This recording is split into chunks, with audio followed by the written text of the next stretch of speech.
Israel's War of Independence was fought by young people conscious of a special history. They fought for political independence, but also they felt for the very life and future of the Jewish people. The first months of war saw them stand their ground against an enemy determined to destroy them.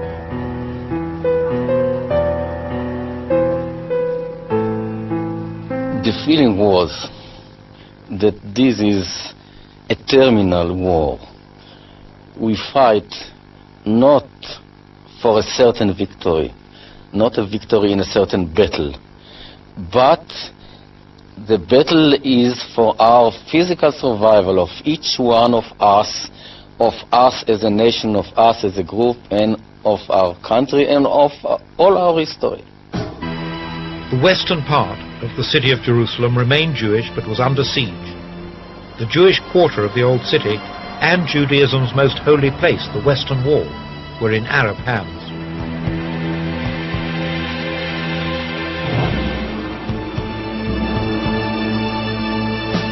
The last big obstacle to holding the western part of Jerusalem was this police fort at Latrun. It controlled the entrance to the gorge up to the city. Unless the road to Jerusalem were opened up once and for all, Jewish Jerusalem would be vulnerable.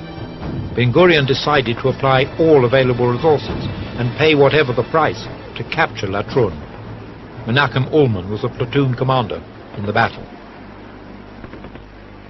We loved Ben-Gurion, but sometimes he took on himself things that he was not very professional. And he gave the order to take the people from the ship, the one who went from the concentration camp after the Holocaust, and to attack Latrun from the side of Tel Aviv. The people have not seen Tel Aviv, and a lot of them, they died here, right straight here.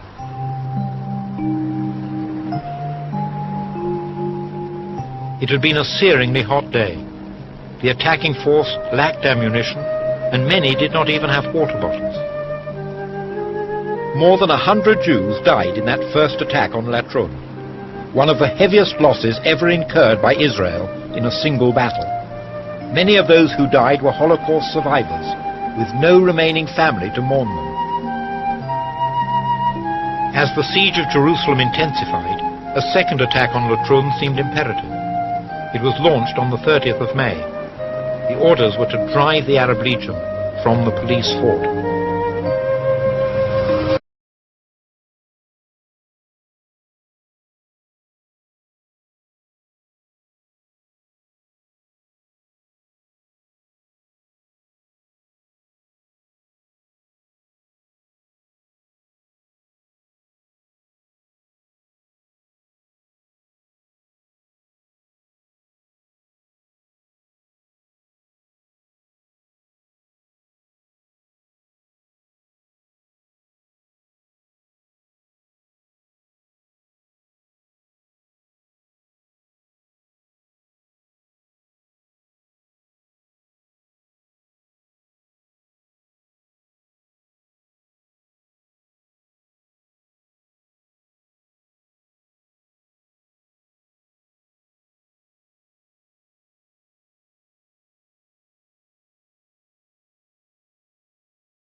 My name is Barak Ganot. I am 30 years old. For all of us, our life story usually begins on the date of our birth. I was born in 1988. My life story begins 44 years earlier.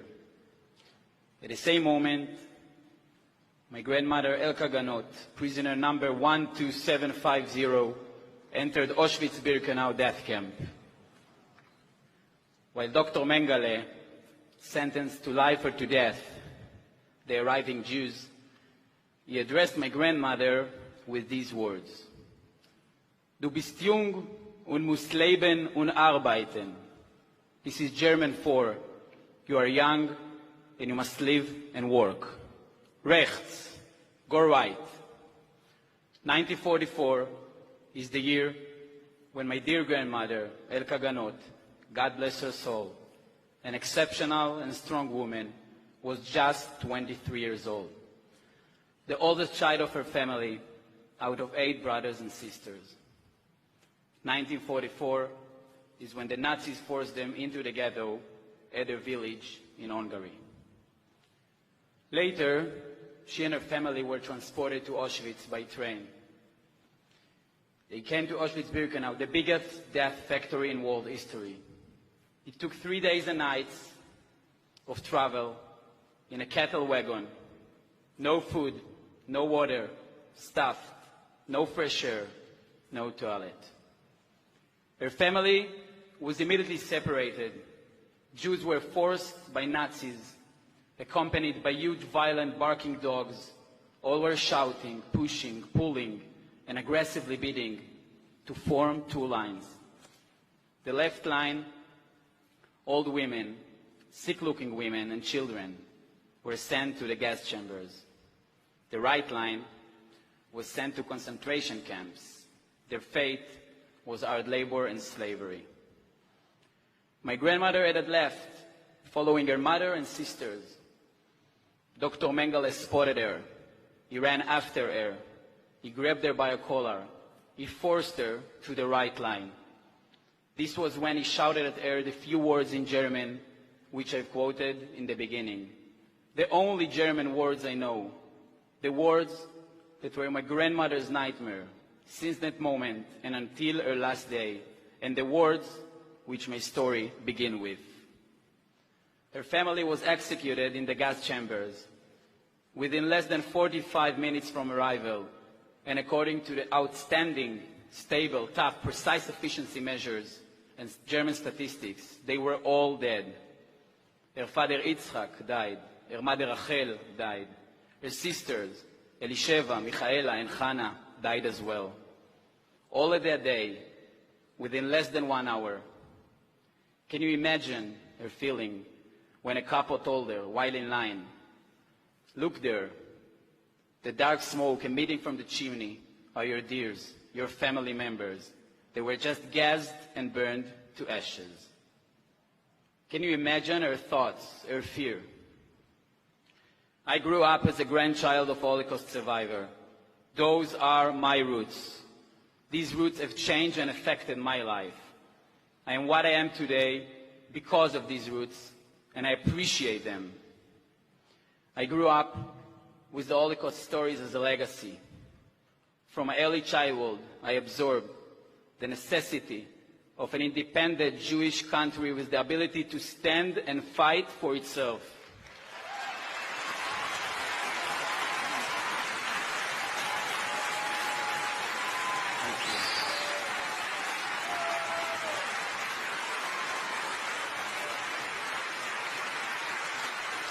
Country which its Jewish citizens will never again be slaughtered as cattle. I'm standing here today as a proud combat officer in the Israeli Defense Forces. I grew up in a Zionist family. I absorbed the never-ceasing desire and aim for peace, tolerance, and hope for the better world. At the age of 18, I joined the army. I serve at the artillery corps at a special combat unit called Meitar, which operates a long-range anti-tank missile called the Tammuz. Since then, I am currently serving in my 12th year of combat service.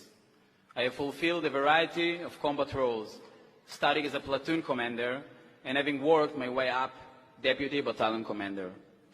I took part in 2 operations in Gaza, protected 3 different borders, defended many villages in Judea and Samaria, arrested hundreds of terrorists, and restored peace during countless riots. But in spite of all that I've seen, nothing impacted me more than what I witnessed through my binoculars in the Syrian city Quneitra in late 2011. At the time, I was serving as a company commander, responsible for 100 soldiers on Israel border with Syria. My mission was to monitor a portion of the Syrian border next to Quneitra Pass. One afternoon, on a relatively normal day, as the sun was shining and the beautiful green fields stood silent, black vehicles belonging to the ruthless Syrian shadow militia entered Quneitra and shattered the peace. One of my young soldiers, just 19, ran to me, confused and shocked. Out of the vehicles had emerged men in dark military garb, and they began grabbing men, women, and children from their homes and executing them on the streets. We could not see what took place as these men of pure evil entered the homes of the innocent people of Quneitra. But we heard the screams of torture, of sexual assault across the border. No person, no matter how battle-hardened, could ever forget the sights and sounds we witnessed that day. And these so-called visits by so-called Syrian soldiers continued once or twice a week for years. This experience cannot be described, and it caused me to recall my grandmother's stories, which I've partly shared with you. By 2013, the entire Syrian medical and civil infrastructure in the area had collapsed. And despite Israel officially being at war with Syria, we knew we had to act. On February 7th of that year, the IDF and the State of Israel opened our border gates to injured Syrian civilians for the first time.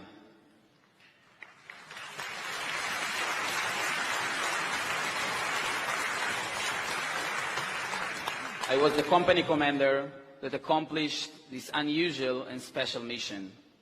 We provided medical aid to citizens from an enemy country. At the beginning, we were tense. We did not know what to expect. As a company commander, I wondered, are they really injured or just pretending to be and wish to execute a terror attack?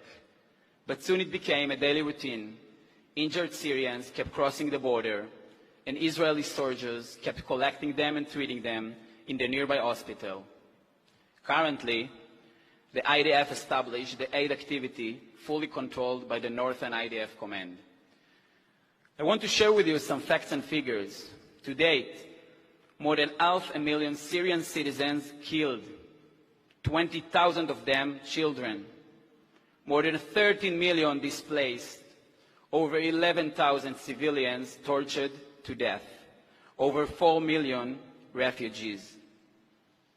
We are helping as many Syrians as we can, but the need is so much greater.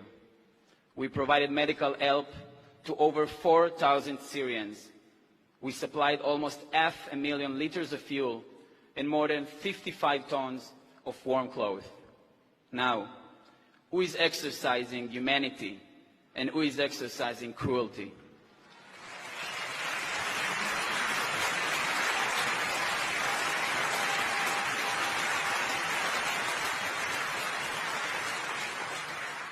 Israel is in a rough, unstable, and complicated neighborhood. Let's count a few of the many forceful powers who desire this small part of the world. Iran, Iran's proxy Hezbollah, Iran's soldier in Syria, and Iran's founded terror organization Hamas. Iran is seeking to build permanent military bases in Syria, creating front headquarters for attacking the State of Israel, attempting to build an empire in the Middle East. I hope that my message to you today was loud and clear. we will keep our spirit to protect Israel from its enemies. We will learn the enemy and prepare for future challenges. We are ready. I am ready. I will return to the same border, this time as a battalion commander, to keep the border secured and to provide help to injured Syrians.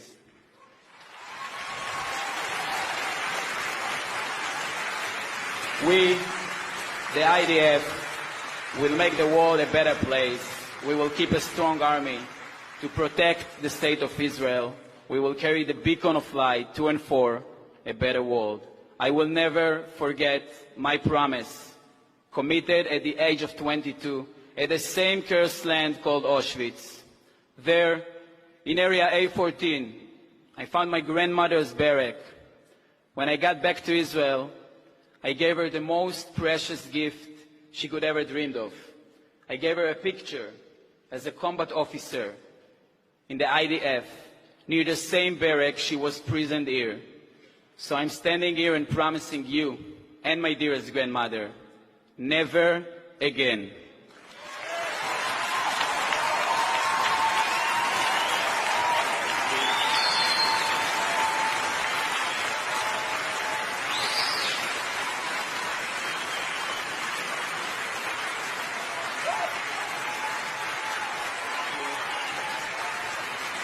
I wish that my grandmother could stand with us here in this room. She would see how much you care about Israel and your warm welcome. And I'm saying, as she would say, Toda Rabba, thank you very much.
סיפר לי אחד מעדי הראייה שיום אחד הוא היה נוכח כאשר הסניטר הגרמני קלוש מצא ליד אחד הבתים ברחוב קרוחמלנה גופת ילד שהייתה מונחת שם לפחות 4 או 5 ימים.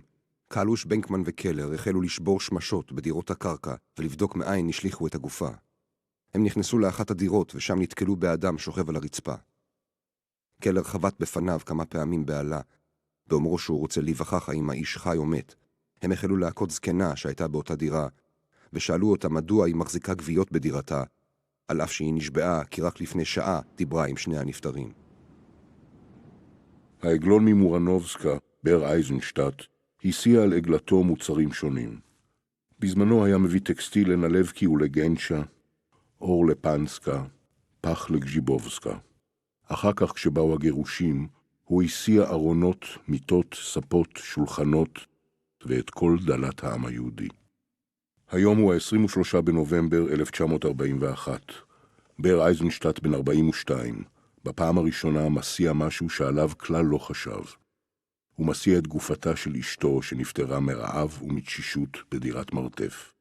במשך 3 ימים הוא התרוצץ לשווא בין מוסדות שונים כדי להשיג 20 זלוטי שהיו נחוצים לתשלום הקבורה. עכשיו, יחד עם בנו היחיד יוסלה בן 7, הוא מסיע את אשתו לבית הקברות. לאחר שקיבלתי הזמנה ממנהל הכלא, אני מחליט היום, 25 במאי 1942, שאני רוצה לראות במו עיניי איך חיים שם הפושעים הגדולים, אלה שנחטפו לפי צו הכובש בשל מעבר לצד השני, או שנתפסו משום שלא ענדו את סרט הזרוע. על החטאים האלה נדחסו בבית הכלא של הגטו 600 בחורים, מתוכם כ-500 ילדים בני 10 עד 15. הילדים לא רצו למות מרעב וחמקו לצד הארי בעבור לחם. התנאים והיחס אליהם כל כך נוראים שהם כולם ימותו בכלא. אנחנו מבקרים בתאים, התפיסניקס, כלואים דחוסים בהם. התנאים המקומיים הם פטליים. באגף הנשים נמצאים תאים מיוחדים לאסירות אינטליגנטיות. הן לא מתלוננות. בשתיקתן יש כל כך הרבה מילים, כל כך הרבה סבל אנושי, שאני לא יכול לתארו בעתי. אנחנו הולכים מיטה לתא, רואים תמונות נוראיות, אנשים מצומקים ומיובשים, עיניהם עצומות. אוחז בי רעד. אלה הם מתים חיים שמחכים למשהו, ואני לא יכול לצערי לעזור בכלום. בסוף אנחנו עומדים על פתח הגיהינום. הגיע הזמן תשובה. הרי לא רשעים אנו. המלחמה שינתה את חיי היהודים בערי פולין במהירות רבה. יום אחד לא דמה למשנהו, והתמונות התחלפו במהירות של סרט קולנוע, ולכן כה חשוב היה לצלם כל אירוע בחיי היהודים ברגע התרחשותו, בעודו מפרפר ותוסס. גירוש, מתוך מחברת השירים של הילדה רחל הופנברג. רחלקה, בת 11. פרץ גירוש כבד, פגע בהרבה אנשים. הכאב, העצב והייאוש שהאירו בלב היהודי. מלבד אלה שגורשו, הרבה אנשים נורו. הקהילה שלנו רימתה את עצמה כי היא הולכת לעבודה, אך המגורשים הלכו למותם. הגירוש הסתיים, הוא השאיר הרבה יתומים, שברים, עצב וייאוש. גיטרמן האהוב, האהוב. אני מתחנן, הצל אותי. זה עוד אפשרי. נלקחתי מהרחוב ועברתי לאומשלגפלץ. אני רוצה עוד לראות את אשתי ואת שני ילדיי הקטנים שהשארתי בפרובינציה. הצל אותי, קירמן. מר לנדאו, הרב בלומנפלד ומשפחתו נמצאים ברחוב סטבקי. הם מועסקים אצלך. אני מבקש להצילם כל עוד יש זמן. הצוואה שלי, גלה זקשטיין. מה אני יכולה ברגע זה לומר ולדרוש, בעומדי על הגבול בין חיים ומוות, כשאני יותר בטוחה שלא אחיה מאשר כן אחיה, ברצוני להיפרד מידידיי ומעבודותיי.